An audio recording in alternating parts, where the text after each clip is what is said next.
Welcome to the Motoring Podcast, your weekly discussion of motoring news. This is episode 660 on Tuesday, the 2nd of December, 2025. Hello, I'm Alan. Hello, I'm Andrew, and this week you'll hear us question if those making motoring-related policy in the UK actually drive. In new car news, you will see one company's racing ambition. And in points of interest, you'll want to rush to just outside Paris for next Sunday. And we jump straight into new news, and it is the, unfortunately, budget that we have to discuss, unfortunately, with lots of unfortunately on top of unfortunately. Big headline news out of that, because there wasn't really much to do with motoring, is that the... Which normally is a good thing, by the way. Yeah. The government is going to end the freeze in fuel duty in September. Boo. Well, no, it should have been done a while ago. It should have been. It's one of those where people started saying, "Oh, it's political suicide to touch it." No, but is it? You know, the longer you leave it, the harder it is to deal with it. Look, if there's one thing this government specialises in, if there's one thing this government's behind, Andrew, it's political suicide. Well, it does feel like that on a daily basis. But they are going to also be bringing in a 3p per mile levy on fully electric vehicles and 1.5p per mile levy on plug-in hybrid vehicles. Nothing mentioned about hybrids. And I'm not even talking about mild. So there we go. And this is on top of the measures that were already announced earlier in the year for electric vehicle or new electric vehicle owners come a certain date, which I can't remember. I think it's next April, where they're going to have to start paying VED and all that sort of stuff. Now, the with the VED one is a surprise to nobody, though. Any longish term owner of EVs has known that this is the honeymoon was going to end at some point. Yeah, and from the comments I've seen, people generally are going, of course we need to pay a fair share at some point, but then quickly jump behind. But to do it now means you're going to struggle with the zero-emission vehicle mandate, brackets, just because I might, do well out of that. That's a coincidence. Close brackets is how it feels in the way they're couching it.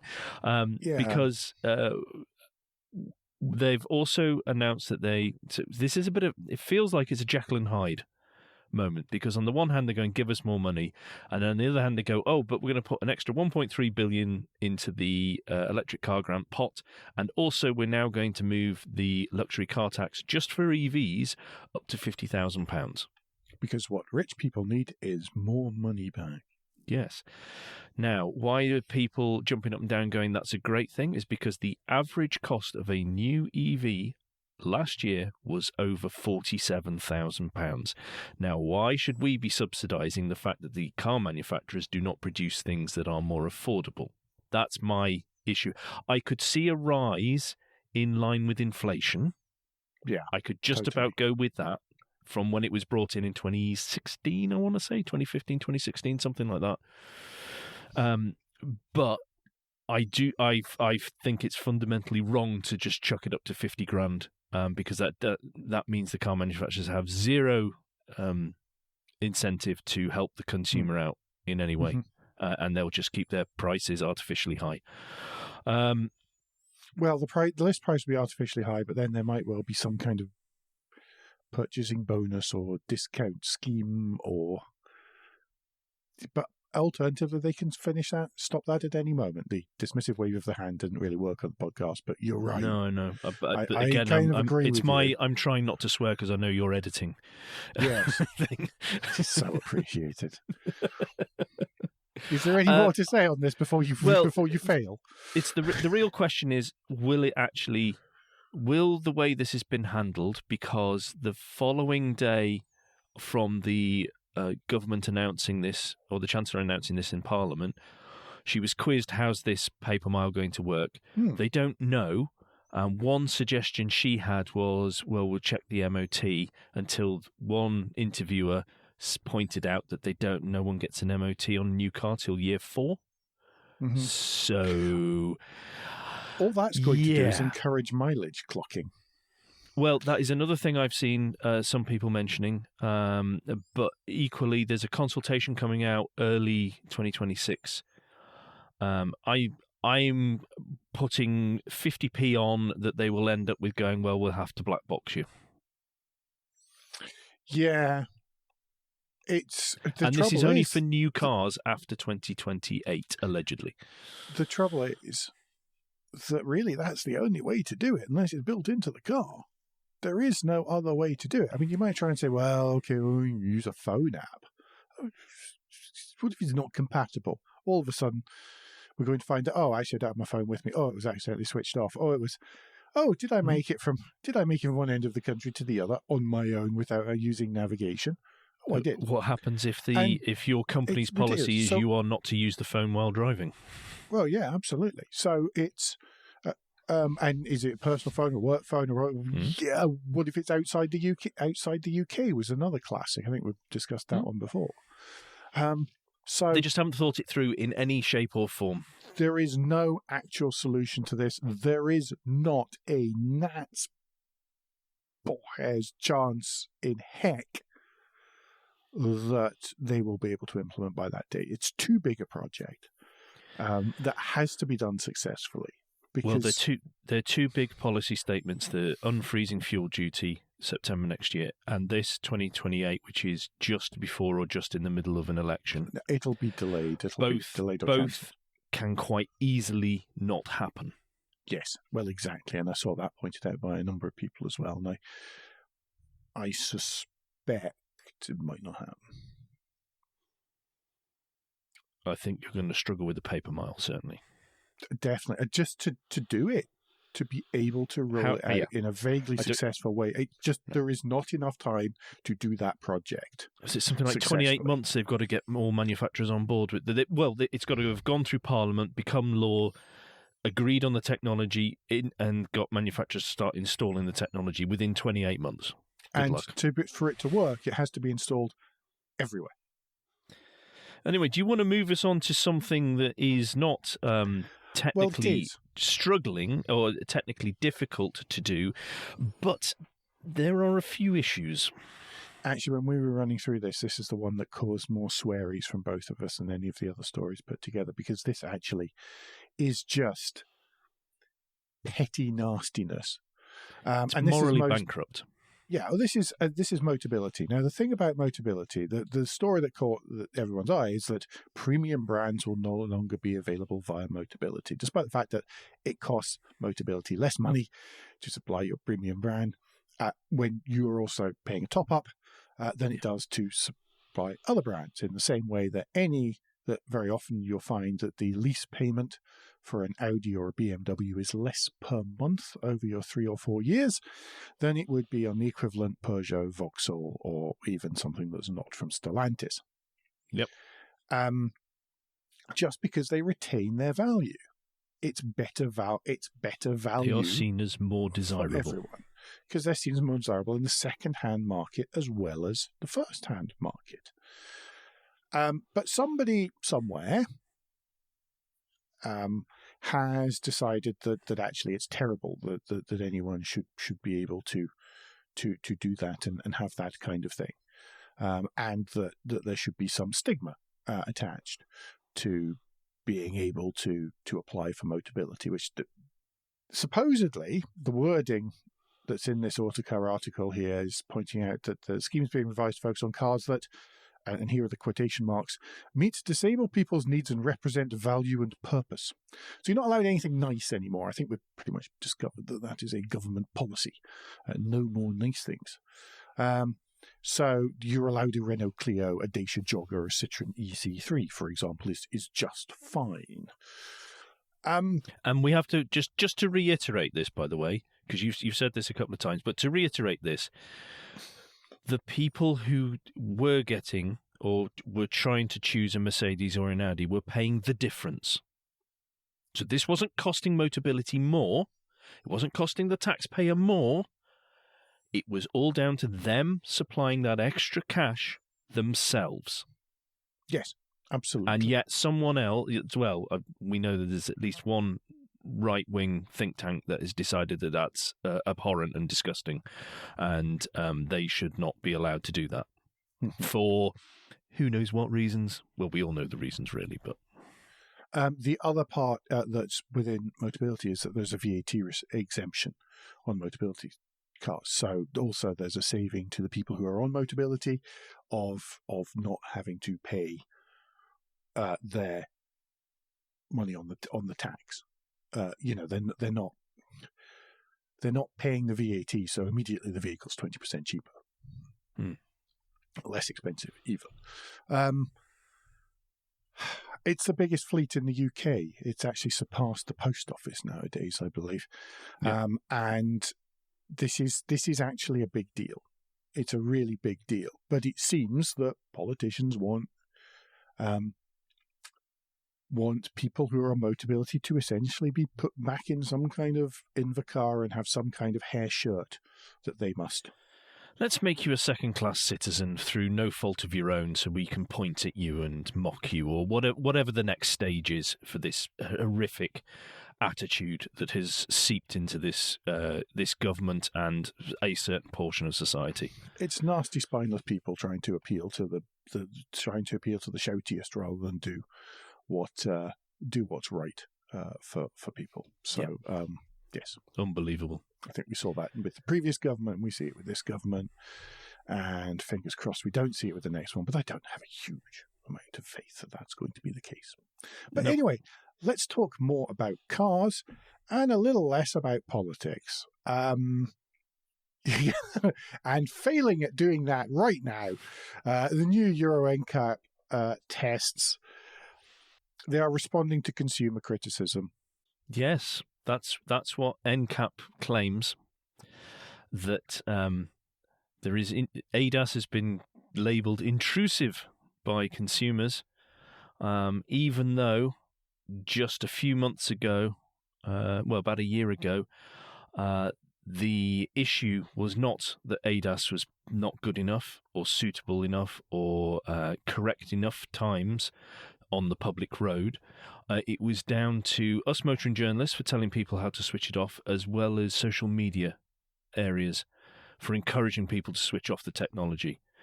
And in a complete roundabout face, and effectively admitting that the tech is garbage a lot of the time and dangerous as well, they are now going to make it. They're going to tweak the testing regime where they do more for real-world usability and the likes. Yes. For 2026, according to an article linked in the show notes, higher safety ratings will be awarded to cars equipped with driver monitoring technologies that maintain attention and engagement behind the wheel, with points awarded to systems that monitor driver performance in real time. You can't see the head shaking at the other end of this. That, right there. The and best, they just totally, I'm only reading this out because I knew it was going to wind because they them have up. totally blown, by saying that they're going to go and do more real-world testing, they've totally blown that out of the water with bringing in driver phrenology.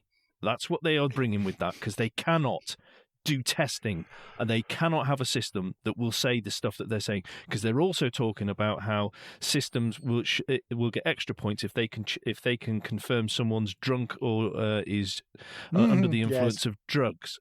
And unless you've got an actual pipe you blow into, you cannot do that either. Not with any amount of hint of accuracy. Meanwhile, in other topics where I'm not intentionally poking the bear, the systems will also be really rated on their smoothness and intuitiveness, and also there'll be more of an emphasis on post-crash safety.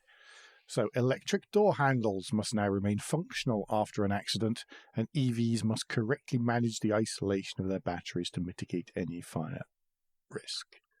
How was that not a thing already? One might ask. Certainly the second one. The first one I can see not having been a thing, because nobody would have thought that anybody was stupid enough to build door handles that electrically retracted to the body of the car and then can't be used unless they're popped out again. But they've been testing these cars for years that have had those very systems installed. Yes, but it's not been about that. Basically, the test hasn't looked at No, because that, my has it? clipboard does this, and I can't look outside my clipboard or listen to feedback. And then you see that would be breaking the test procedures, and they have to follow the test procedures, Andrew. I mean, you're right, but you're also to point wrong. it out and start going, hang on, we need to change this now rather than wait 5 years before we do our update or whatever it is. I know you know this. We are in agreement. This is how sensible people would do it.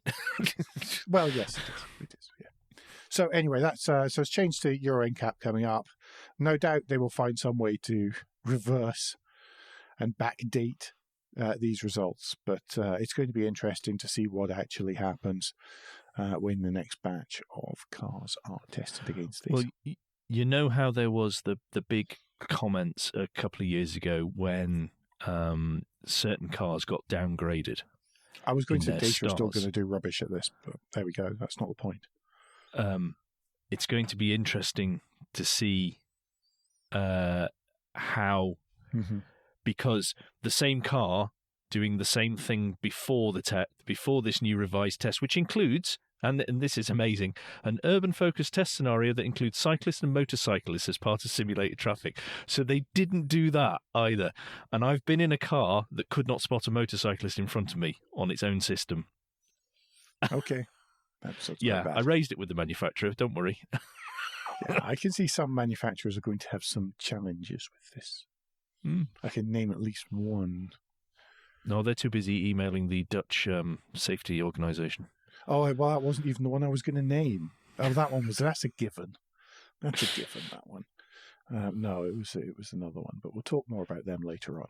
The generously named English coastal town of Southend-on-Sea. I was joking that it was London Southend-on-Sea, but that was sort of missed earlier on, is gearing up to install a major charging infrastructure overhaul. They're going to install, in conjunction with Zest, over 3,000 public charging stations. Well, come on, Alan. The South East is so poorly served when it comes to electric vehicle charging stations, public and private. I mean, they need all the help they can get. I mean, hasn't been a report that came out just this week that said that there is an incredibly disproportionate amount of charging points in the South East compared to anywhere else in the country. Yes, so this is going to be a combination of on-street chargers installed in lampposts. So watch out for every second lamppost in Southend-on-Sea having a socket on it, as well as fast and rapid charging stations. Robin Heap, the CEO of Zest, said that Southend is setting a benchmark for how cities can lead the transition to cleaner transport with their ambitious EV infrastructure deployment plans. Ooh, ambitious, that's a bad word. The partnership is designed to make EV ownership practical for everyone, especially communities without off-street parking. I'm joking, I'm making fun of this. This is really, really what's needed, isn't it? I was about to say, but much as I've made I mocked the South East and how well they provide, this is the sort of thing that needs to happen across the country. Absolutely. This sort of thing where we are basically carpet bombing towns and villages with charging points because so many people won't be able to charge from their homes. And it's the slower charging points as well, so it doesn't need to be fancy. It doesn't need to be big. As long as you think through where you're putting them.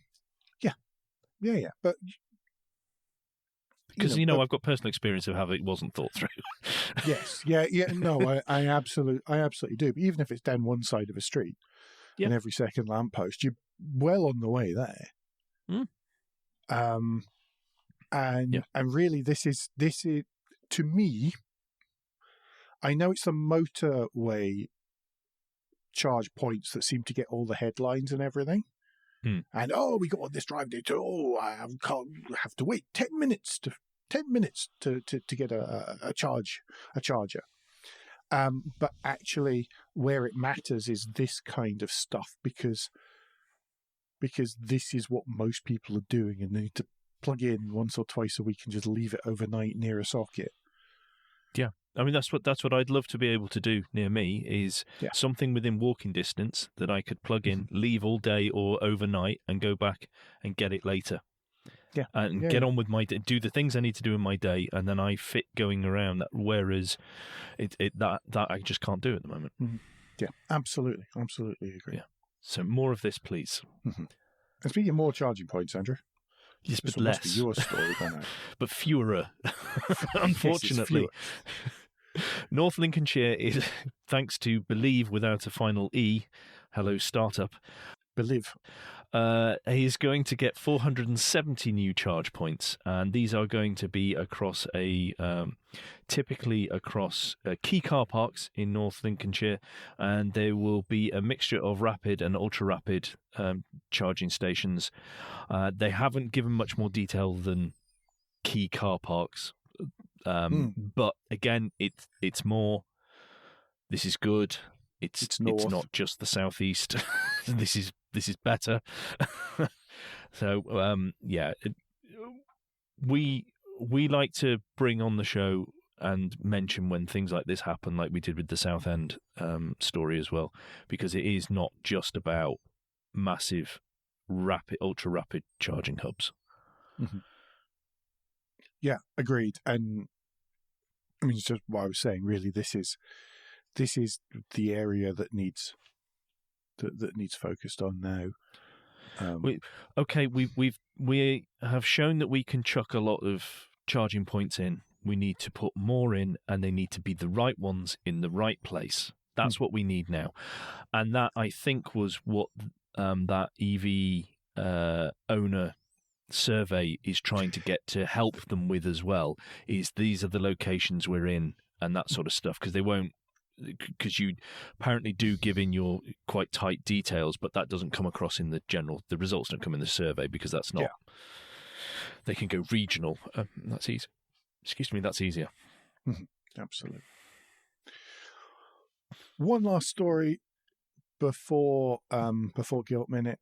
I'm going to take this one so there's not another outburst. Maybe. Electric vans. And light goods vehicles. We are so familiar in the UK with the idea of the 3.5 tonner. So light good vehicles up to 3.5 tons. Government has announced plans to reclassify vans and pickups and light good vehicles that are EVs, not so that they're 3.5 tons, but up so that they're 4.25 tons, will still fit under the 3.5 ton regulations. It's an unusual thing there. Obviously, this is popular with the van manufacturers. This is popular with the fleets, because it couldn't be bothered to read this fine print and work out what actually the constraints were due to weight. They failed in their jobs to not spot that meant they were heavy goods vehicles. Yes, well, some of the fleets did, now because they've lobbied that hard, the government has basically turned around and gone, yeah, physics doesn't matter as long as it's electric powered. Yeah. Doesn't matter. It's okay. The safety bits that were to do with going over that weight limit, that doesn't matter either. Now, the thing is that what I was going to say at this point was I was originally going to point out that, well, Andrew, these rules and the weight limits were put in long before, with much older tech of braking, steering, chassis dynamics, and all of these things. So they're very old regulations, and really, the vehicles and the quality of the systems in them have increased quite a lot. So in actual fact, it's probably a bit more reasonable than it would have been some time ago.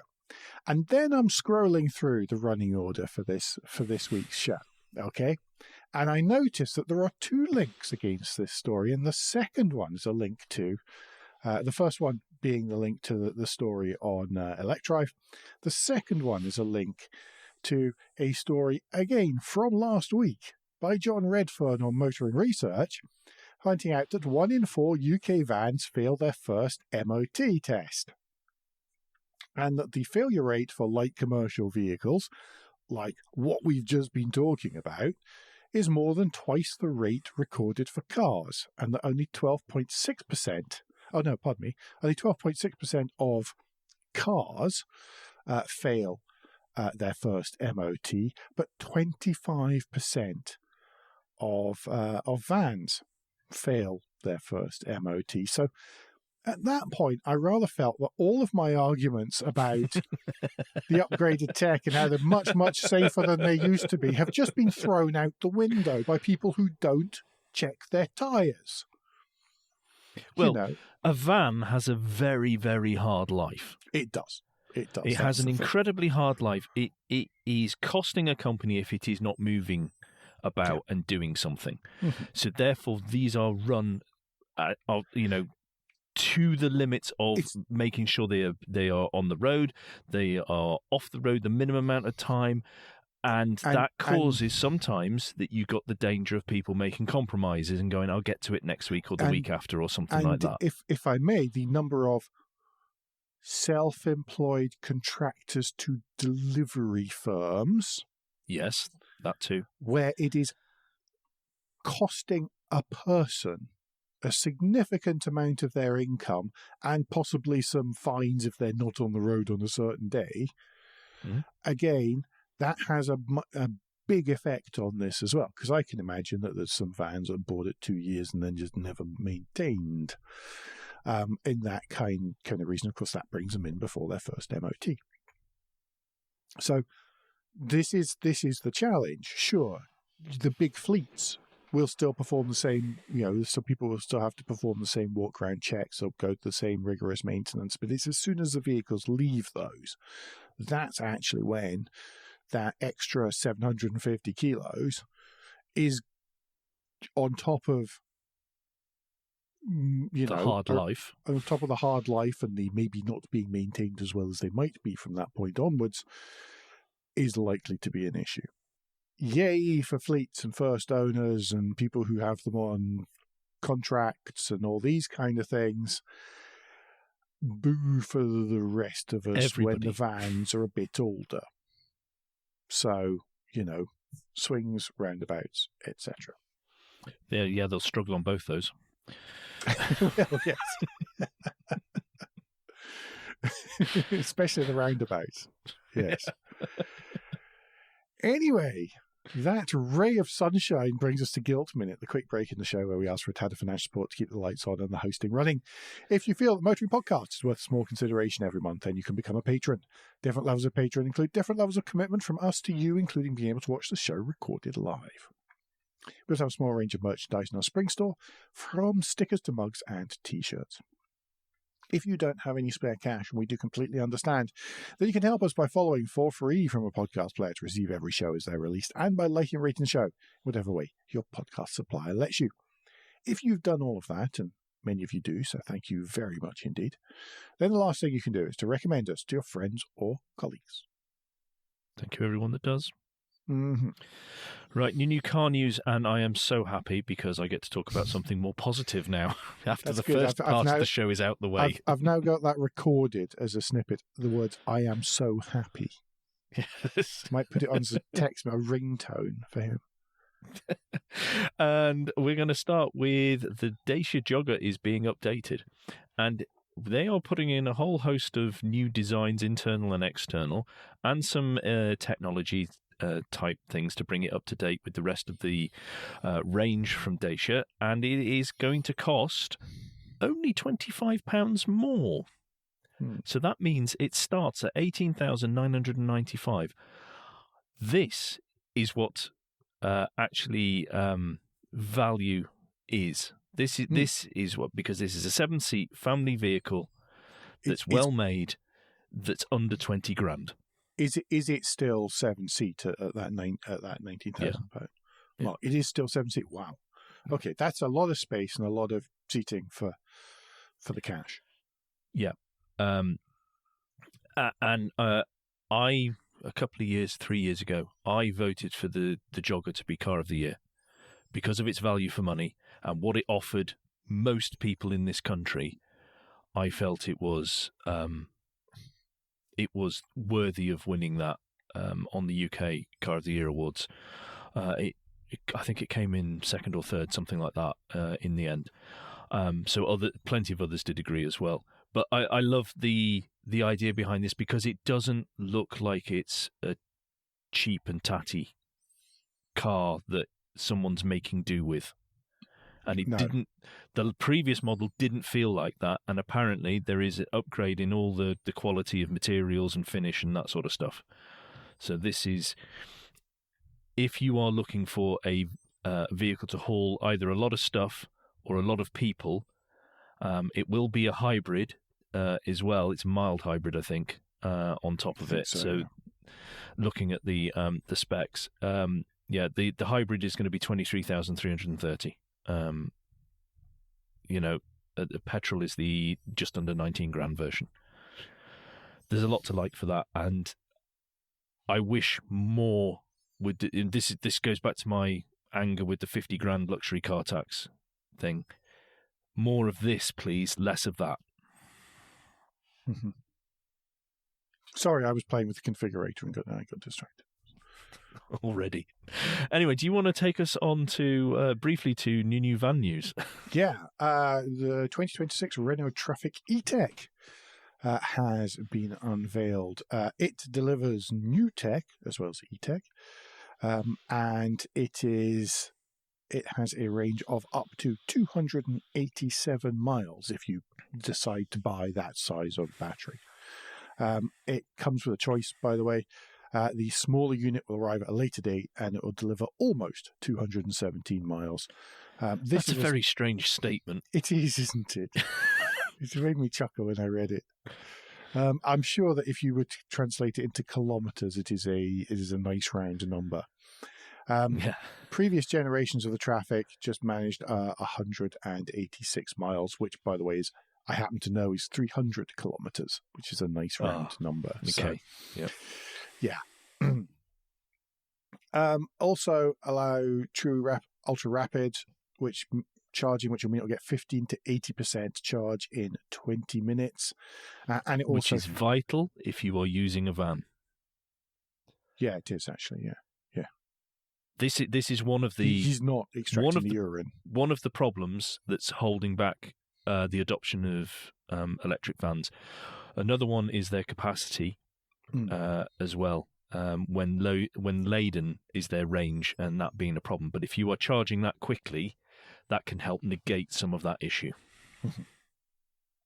So this E-Tech also features V2L, so vehicle to load for powering laptops, tools, and other accessories, and also vehicle to grid, should you need, want, or desire that. It says that all versions of the van will be powered by a rear-mounted 201 horsepower and 254 pound-foot motor. It's all the Freedom units, allowing a 2-ton towing capacity and up to 1.25 tons of payload. Also, the new skateboard chassis has allowed them to optimize the cargo capacity relative to the footprint, lower its height to under 2 meters, so it fits into car parks easily, and it has the similar turning circle to a Renault Clio. It also looks. Now, is that because the Clio is very bad, considering its size, or this is very good? I think it's because this is very well. If it's rear-wheel drive, you see, it's the front wheels are just turning, so they can do the whole London taxi job and sort of cant right over. Inside, it's kind of car-like. It makes a point. This article by Matt Allen makes a point of saying that it has a 12-inch touchscreen running Android Automotive. And you think, well, why would you mention that? And then you think, well, actually for fleets that makes sense because they can have their own, I don't know, DHL app or whatever. Well, Renault did say they're going all in with Android Auto, whilst slagging off anyone who possibly was thinking about Apple's Ultra CarPlay, which I always, because they were heavily quoted when that came out, when there was a slew of articles that said manufacturers go cold on Ultra Apple CarPlay or Apple CarPlay Ultra, whatever they call it, and then it was the Renault person who was quoted, and I went back and looked at their site and said, we've gone into bed with Google on this. The thing is, well, of course you slagged it off. The thing, it was things that normal CarPlay will still run on Android Auto. There's no reason to exclude one from the other. I have a little Android computer fitted in an Lexus, which runs a CarPlay for me. So really, the fact that it's Android in the back end doesn't really make a difference. It's just running as an operating system. But you are quite right, apps-wise, for businesses. Yes, and helping them out. Exactly, that's why that's a good thing. It also looks really cool, by the way. The external looks great. It looks so good, it almost looks like it's Korean. Yes. Which is the benchmark for cool-looking vans. I know that they're not all being Kia's awesome. going to have to up their game again.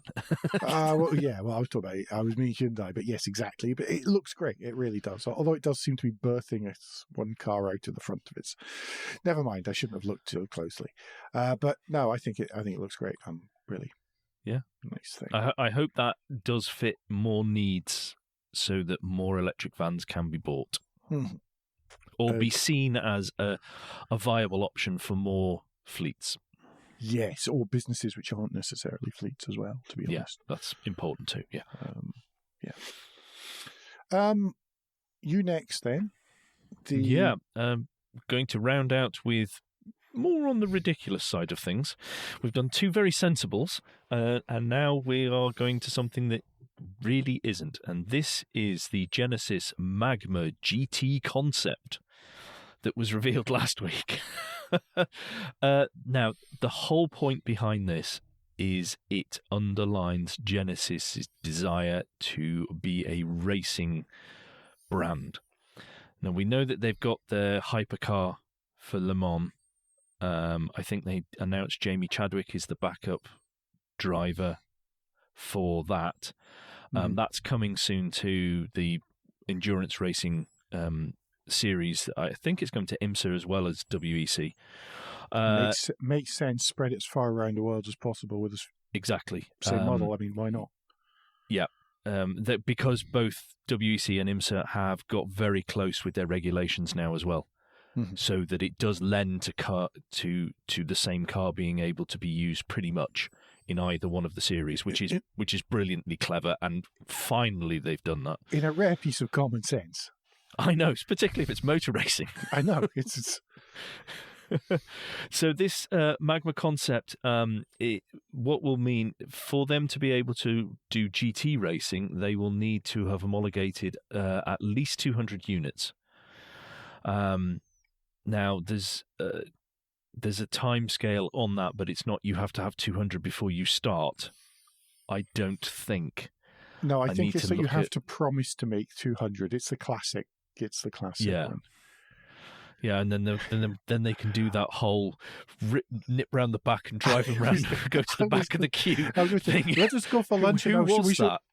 No, that one was that not Reliant? Was that Rally?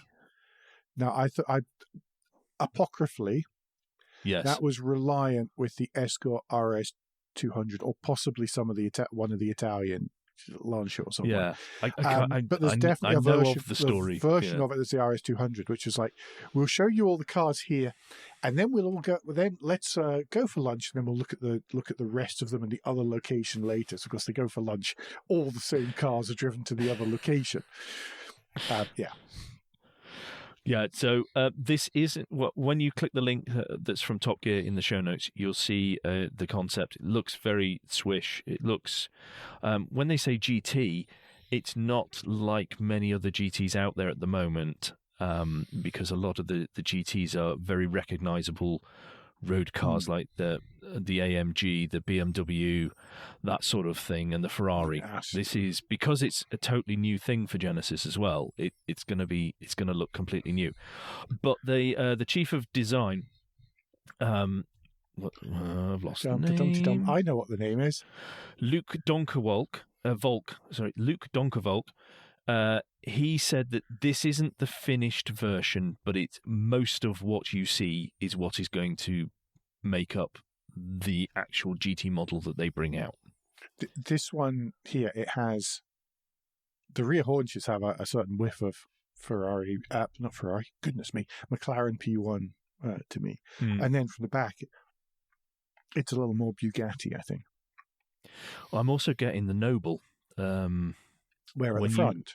The rear three quarters, the low down picture, the way that that whole line comes all the way across and sort of almost like an arch, but it isn't. You can see basically any of these super cars like that. I mean, there's you can also sort of add a buttress to it and go, well, if it had a little buttress on there, it would be just like a Ford GT. So, well, that's one of the first cars I thought of when I saw it. There's a certain amount of aerodynamics that's driving it, and I also, yes. But I can't wait to see the flames spit out of the 3 mid-height centered exhaust pipes when it starts going along at full chat. Can I just make it completely clear that I have no fixed plans for Le Mans weekend this year? So, yeah. Just I have actually, in fact, deliberately kept my weekend free. Really? And the week leading up to it. Yes.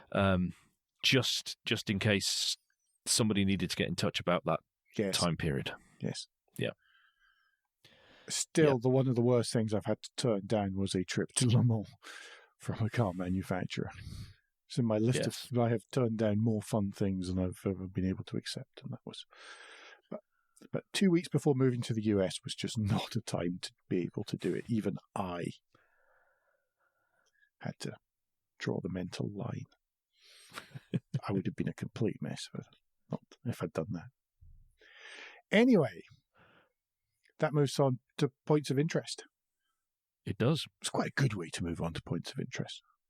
Mm-hmm. This week, then it is episode 4,397.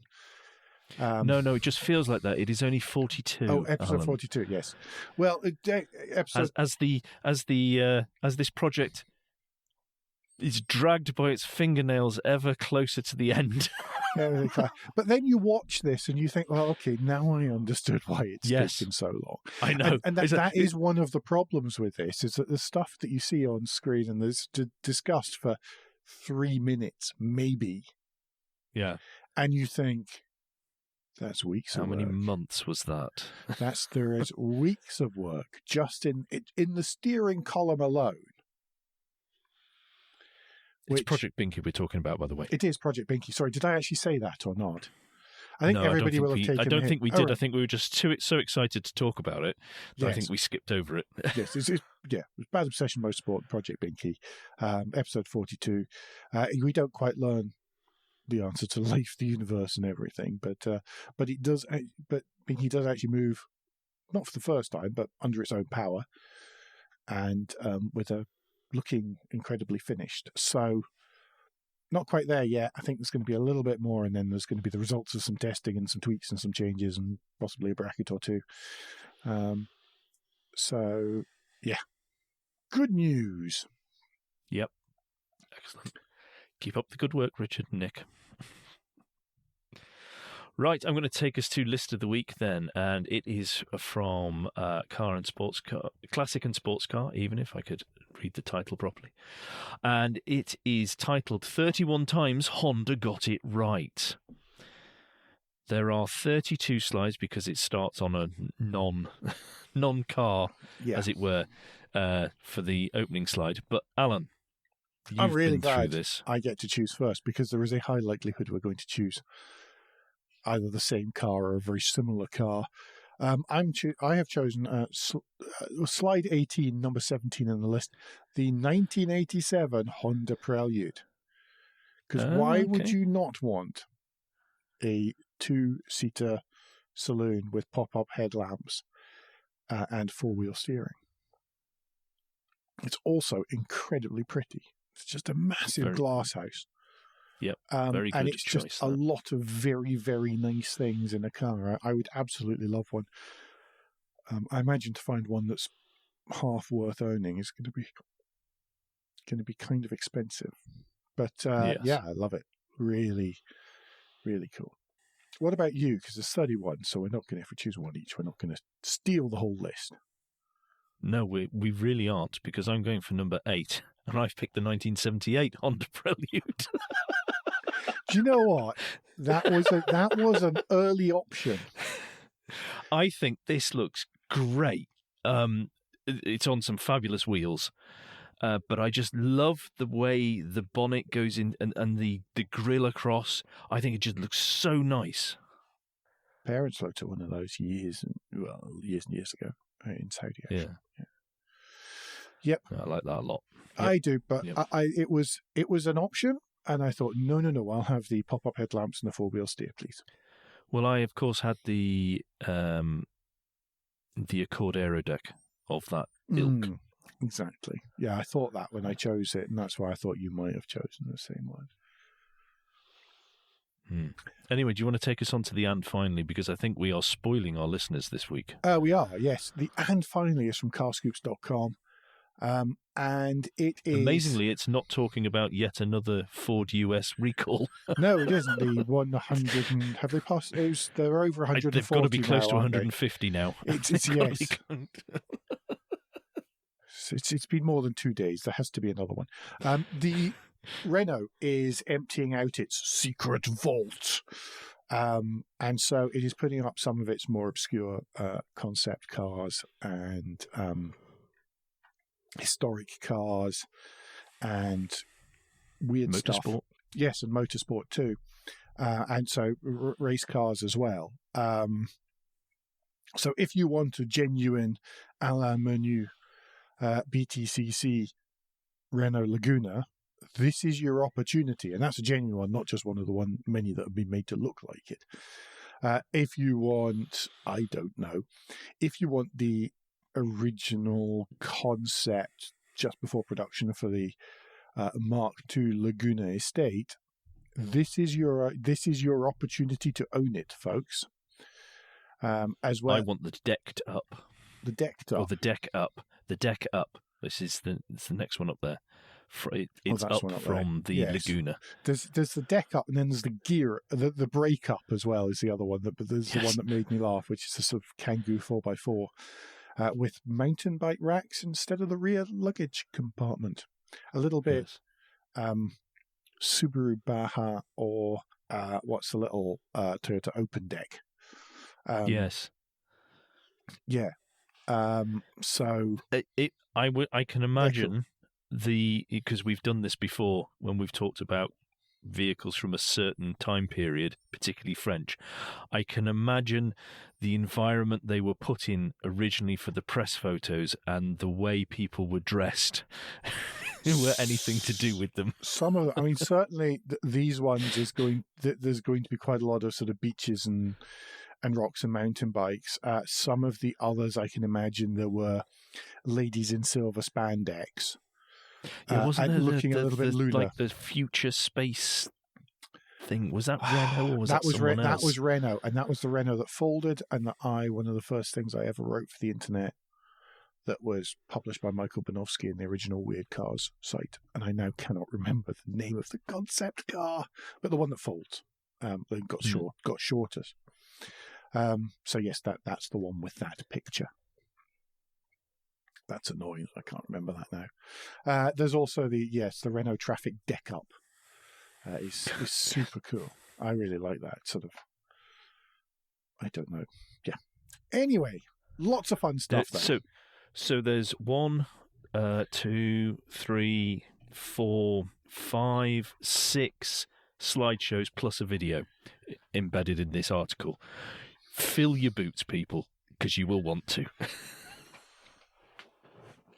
86, 90, there are 99 slides in this, 99 pictures plus the video.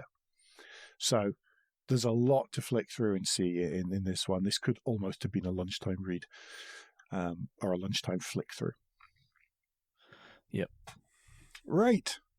Well, I think that just about does us for this week, doesn't it? I do believe so. Excellent. It's been good to have you back. I've missed you the last couple of weeks. Nice to be back. Thank you, everybody that sent messages in to ask if I was okay. I just was not near an internet, and I am struggling a lot of the time to be near an internet with other things I've got on at the moment. And thank you to all those who also have reached out personally and got in touch with me via various messaging services. It is appreciated. I thank you very much for your concern. I am okay. Just a bit too busy. Yep. Anyway, don't forget that between now and next week, folks, you can give us any feedback, share your thoughts for the show at motoringpodcast.com on Blue Sky, at Motoring Podcast on Instagram and Facebook, and on the contact page of www.motoringpodcast.com, the hub of all our activities. Remember, you can support us financially via Patreon, and please leave a review and rating on Apple Podcasts, YouTube, or however your podcast app lets you do such a thing. Andrew, in the meantime, if you are vaguely near an internet, what is the best way to get in touch with you? The best way to get in touch is if you search for Crack Windscreen on Blue Sky, and also I am under my name, my full name in LinkedIn. Don't think I'm ignoring you. I just have not got the time to check it, but I will get to it. So I'm not being rude. I'm just busy. And Alan, because you aren't rude, what's the best way for people to get in touch with you personally? I'm the nice one. To get in touch with me personally, it's best to use Blue Sky, where I'm at AJP Bradley. That's BRADLEY.bsky.social. We'll be back very soon. Until then, I've been Alan Bradley. I've been Andrew Clues. And safe motoring.